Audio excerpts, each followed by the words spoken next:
On the other hand, Riccardo Calafiori, another injury for him playing for Italy, just a very awkward slip really in that Germany game. And I think initial reports have stated maybe 2 to 3 weeks for him, so not as bad as it could have been, of course. But so, firstly, do we have any firm indication yet of how serious it is? And secondly, just how big a setback is this for him?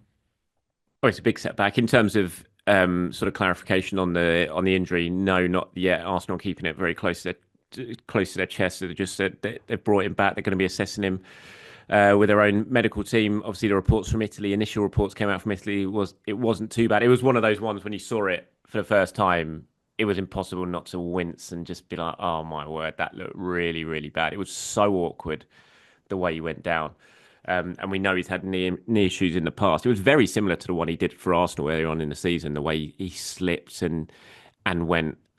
He's not had much luck this season. When you look at the sort of three big injuries he's had since he's joined Arsenal, the first one was with Italy when someone slipped behind him and managed to trip him up and hurt his ankle, I think it was then. Then you had the slip for Arsenal when he did his knee, and now he's basically replicated it again with Italy. So he's not having much luck with the way he picks up these injuries.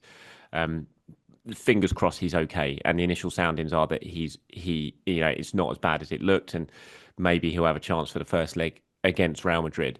And look, I don't think as I said earlier, I think Miles Lewis-Skelly's Arsenal's first choice left back now, but Calafiori is still really, really important. And I think when Arteta, he values those fullbacks so much in how they play, and I think it's always a case of they'll be the first substitutes off a lot of time in the games. It'll be get to 60 minutes, swap the fullbacks because of the demands that sort of comes with playing that role for Arsenal.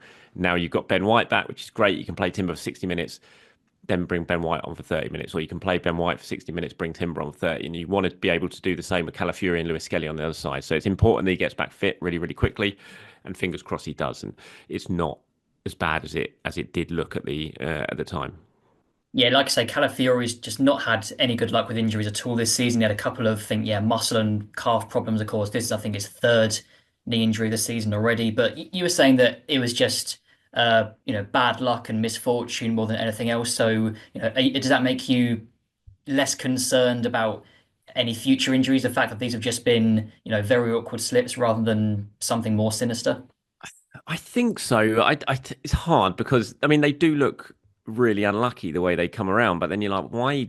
How do you get two of those really similar injuries? Is there something in his running style or whatever that's causing him to sort of slip and twist like that? Obviously, we knew he had a really serious knee injury way back when. At a time, when he was a teenager, and there were initial fears he wasn't going to come back and play again. It was such a bad one, the way what happened to his knee when he was back in Italy. So there are.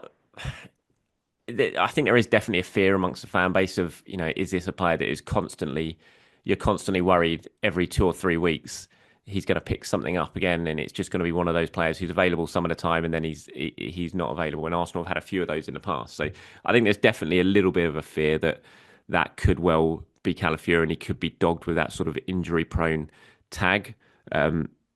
Fingers crossed it's not the case. But the first season he's had in England, it's difficult to get to this stage of the season and not think there's something, just a little bit injury prone. He's a little bit susceptible to picking things up. We'll have to wait and see if that continues next season or not. Hopefully it doesn't. But yeah, at the moment, there's definitely that sort of feeling hovering over him, isn't there?